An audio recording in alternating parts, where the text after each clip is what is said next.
Imagine living in a world where your appearance, your daily habits, and even your personal choices were controlled by law. Not just general rules about crime or safety, but highly specific regulations that dictated how you dressed, how you behaved, and even how you presented yourself to others. When we think about medieval Europe, we often imagine castles, knights, and kings, a distant world filled with battles and grand events. But for ordinary people, daily life was shaped not only by tradition and survival, but also by a complex system of laws, some of which seem almost unbelievable today. These were not always laws designed for justice in the modern sense. Many of them were created to maintain order, reinforce social hierarchy, and preserve power. In a time when society was strictly divided into classes, even the smallest details of life could become a matter of regulation. What makes these laws truly fascinating is not just their strangeness, but what they reveal about the fears and priorities of the time. Fear of disorder, fear of rebellion, fear of losing control over a carefully structured society. In some places, what you wore could determine whether you were breaking the law. In others, your wealth had to be hidden or limited, not for your safety, but to protect the social balance. And in many cases, religious institutions enforced rules that reached deep into personal life, shaping behavior in ways that may seem extreme today. These laws were not rare exceptions. They were a normal part of life. People lived under them, adapted to them, and in many cases, feared them. Today, we will explore some of the strangest laws that existed in medieval Europe. Laws that controlled identity, restricted freedom, and reveal a world that was far more complex and far more unusual than we might expect. In different periods of European history, appearance was not always a matter of personal choice. In fact, something as simple and natural as facial hair could become the subject of strict regulation. One of the most unusual examples of this was the beard tax, a rule that required men to pay simply for the right to keep a beard. At first glance, this may sound almost amusing, even absurd. But behind this strange law was a deeper purpose connected to power, identity, and control. In societies where order depended on clear distinctions between people, appearance was not just personal, it was political. Beards often carried cultural meaning. In some traditions, they were associated with wisdom, maturity, and long-standing customs. In others, they symbolized independence or resistance to change. Because of this, rulers could use something as visible as facial hair to influence how people presented themselves. By introducing a tax on beards, authorities were doing more than collecting money. They were shaping behavior. Encouraging some styles while discouraging others allowed them to guide cultural shifts without directly forcing change. Over time, what people wore, or in this case, how they looked, could reflect loyalty to authority. The visibility of beards made enforcement relatively simple. Unlike hidden possessions or private actions, facial hair could not be concealed. Officials or tax collectors could easily identify who was following the rules and who was not. This made the beard not just a personal feature, but a public statement. In some cases, the amount paid depended on social status. Wealthier individuals might be required to pay higher taxes, turning the beard into a symbol of both identity and financial standing. A well-maintained beard could signal not only personal choice, but also the ability to afford it. For ordinary people, this created a difficult decision. Keeping a beard meant accepting an additional financial burden. Shaving, on the other hand, could feel like giving up a part of one's identity or tradition. What seems like a small and simple choice today could carry real consequences in the past. There was also a social dimension to consider. Because beards were visible, they became a way for people to signal who they were. Some may have kept them as a sign of pride or resistance. Others may have chosen to shave in order to avoid attention or conflict with authorities. This law highlights how deeply control could reach into everyday life. It was not limited to actions or behavior, but extended into personal appearance and identity. Even something that naturally grows, like a beard, could be regulated and turned into a tool of governance. In the end, the beard tax was about more than facial hair. It reflected a world where power was expressed through visibility, where identity could be shaped by law, and where even the smallest details of life were influenced by authority. It reminds us that in medieval societies, control was not always forceful or obvious. Sometimes it appeared in subtle ways, through habits, expectations, and even the way a person chose to look. In medieval Europe, clothing was never just a matter of personal taste. What a person wore could immediately reveal their social status, wealth, profession, and place within society. In a world where hierarchy defined almost every aspect of life, appearance became a powerful and visible language, one that everyone understood. Because of this, authorities introduced strict regulations known as sumptuary laws. These laws controlled what people were allowed to wear, often in great detail. At first glance, such rules may seem unnecessary or overly controlling. But in a society built on clear divisions between classes, they served an important purpose. Clothing helped maintain order. Luxury fabrics such as silk, velvet, and fine wool were often restricted to the upper classes. Bright colors, elaborate patterns, and decorative elements like embroidery, jewels, and fur were also limited. Even small details, such as the length of a garment or the type of accessory, could be regulated. For the wealthy, these rules reinforced their position.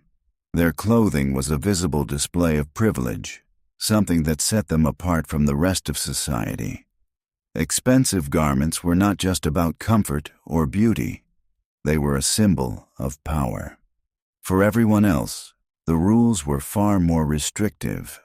Even if a merchant or skilled worker became successful and could afford better clothing, they were not always allowed to wear it.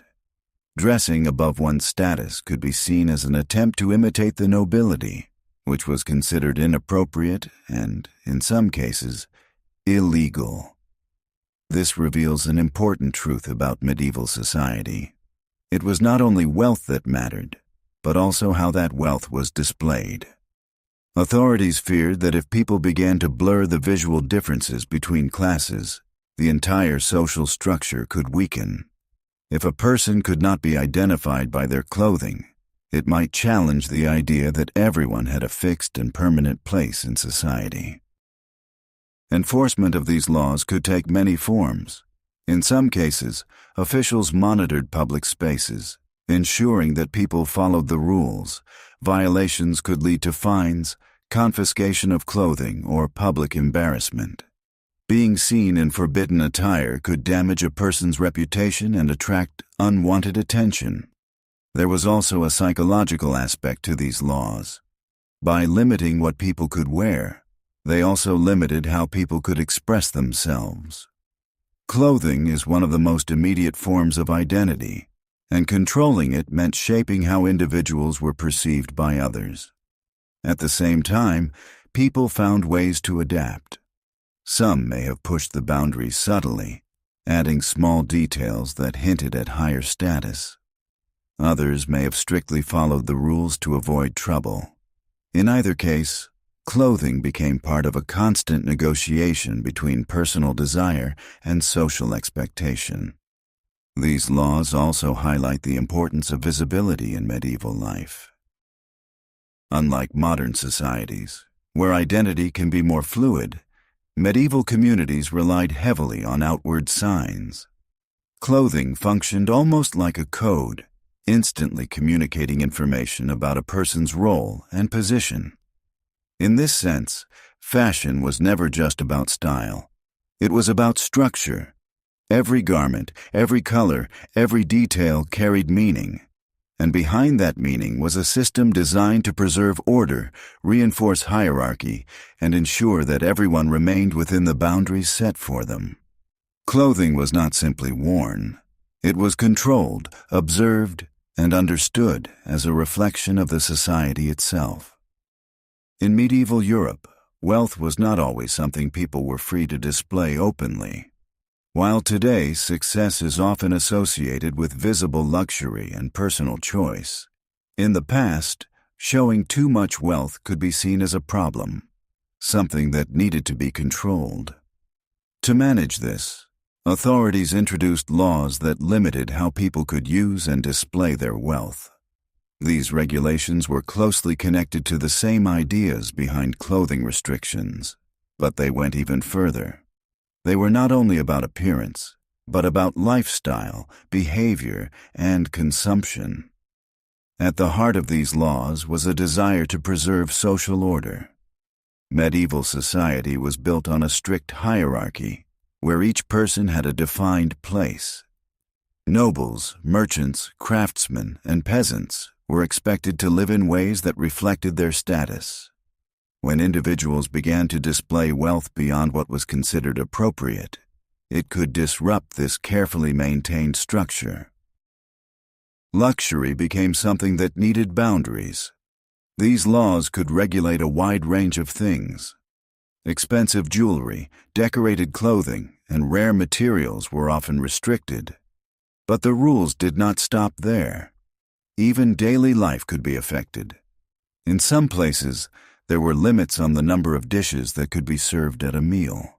Hosting large or extravagant feasts could be seen as excessive and, in some cases, illegal. Furniture, home decoration, and even celebrations could fall under these restrictions. The goal was not only to limit spending, but to control how wealth was experienced and perceived by others. There was also a strong moral dimension to these laws. Religious authorities often associated luxury with negative qualities such as greed, vanity, and moral weakness. Simplicity and modesty were promoted as virtues, while excessive display was discouraged. This created a society where wealth had to be managed carefully. It was not enough to have resources. You also had to use them in the correct way. For the wealthy, these laws acted as a reminder that their power was not absolute. While they still enjoyed privileges, their behavior was observed and at times restricted. Displaying too much luxury could attract criticism or even legal consequences. For those outside the highest social ranks, the situation was even more complex. A successful merchant, for example, might accumulate wealth through trade, but still be prevented from living like a noble. This created a visible gap between economic success and social status. In this way, laws against luxury helped maintain a clear distinction between classes. Even if people's financial situations changed, their position within society remained controlled. Enforcement of these laws varied. In some regions, they were strictly applied, with officials monitoring behavior and imposing penalties. In others, they were more flexible, depending on local customs and authority. But regardless of how strictly they were enforced, their existence reveals an important aspect of medieval life. Wealth was not simply a personal matter. It was a public and political one. By regulating luxury, authorities were also regulating ambition. They were limiting how far individuals could go in expressing success and shaping how society viewed progress and status. These laws remind us that freedom in the past was often conditional. Even those who had achieved success were expected to remain within boundaries. The ability to enjoy wealth was not unlimited. It was defined by rules that reflected the priorities of the time. In the end, laws against luxury were not just about limiting excess. They were about preserving a system where balance, hierarchy, and control were considered more important than individual expression. They show us a world where even prosperity had limits, and where the display of success could be just as regulated as any other aspect of life. In medieval Europe, religion was not simply a matter of personal belief. It shaped laws, influenced behavior, and defined the boundaries of everyday life. The Church was one of the most powerful institutions of the time, and its authority extended far beyond spiritual matters. For many people, following religious rules was not optional. It was expected, enforced, and closely observed by both religious and secular authorities. Because of this, a wide range of laws emerged that regulated behavior in ways that may seem unusual or even extreme today. Some of these laws focused on daily habits. There were strict rules about fasting, which determined not only when people could eat, but also what they were allowed to consume. Certain foods were forbidden on specific days, and breaking these rules could be considered a serious offense. Other laws controlled behavior during religious periods and events. Festivals and holy days were meant to be observed in specific ways, and failing to participate correctly could lead to punishment or social exclusion. Even work was sometimes restricted on certain days, as religious observance took priority over economic activity. The Church also influenced laws related to morality and personal conduct. Relationships, marriage, and even private behavior were subject to religious expectations.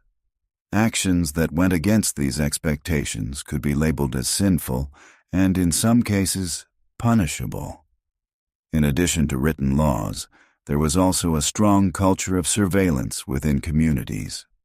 People were expected to monitor not only their own behavior, but also the behavior of others. This created an environment where individuals were constantly aware of how they were perceived. Punishments for breaking church-related laws could vary. Some were mild, such as public confession or penance. Others were more serious and could involve fines, social isolation, or harsher consequences depending on the situation. What makes these laws particularly striking is how deeply they reached into personal life. They were not limited to public actions, but extended into habits, choices, and beliefs. The line between law and faith was often unclear, as religious authority shaped both. For many people living at the time, these rules were a normal part of life. They provided structure and meaning, but also imposed limits on personal freedom. The idea of living outside these expectations was not only difficult, but often unthinkable. These laws reveal a world where belief and control were closely connected. Religion was not just a source of guidance. It was a system that helped regulate society, maintain order, and define what was considered acceptable. In medieval Europe, to live within the law often meant to live within the rules of the Church. And those rules could shape nearly every aspect of a person's life. Looking back at these laws today, it is easy to see them as strange, unusual, or even absurd. Rules about beards, clothing, luxury, and personal behavior may seem unnecessary in the modern world, but in medieval Europe, they served a much deeper purpose. These laws were not random. They were part of a system designed to create order in a society that was often unstable, divided, and deeply hierarchical. Every rule, no matter how unusual it may seem now, reflected the concerns and priorities of the time. Control was one of the central themes behind many of these laws. By regulating appearance, wealth, and behavior, authorities could maintain clear boundaries between different social groups. This helped preserve the structure of society and prevent challenges to established power. Religion also played a major role. The influence of the Church extended into everyday life, shaping not only what people believed, but how they lived. Laws connected to religion reinforced moral expectations and encouraged conformity, creating a shared sense of identity within communities. At the same time, these laws reveal something deeply human. They show a constant tension between control and freedom. Even in a world with strict rules, people still made choices, whether to follow the law, adapt to it, or quietly resist it. For many individuals, these regulations were simply part of daily life. They were accepted, understood, and rarely questioned. But from a modern perspective, they give us a unique window into a very different way of thinking. They remind us that history is not only about great events and powerful figures. It is also about the systems that shaped ordinary lives, the rules people followed, the limits they faced, and the structures they lived within. In many ways, these strange laws are a reflection of the world that created them.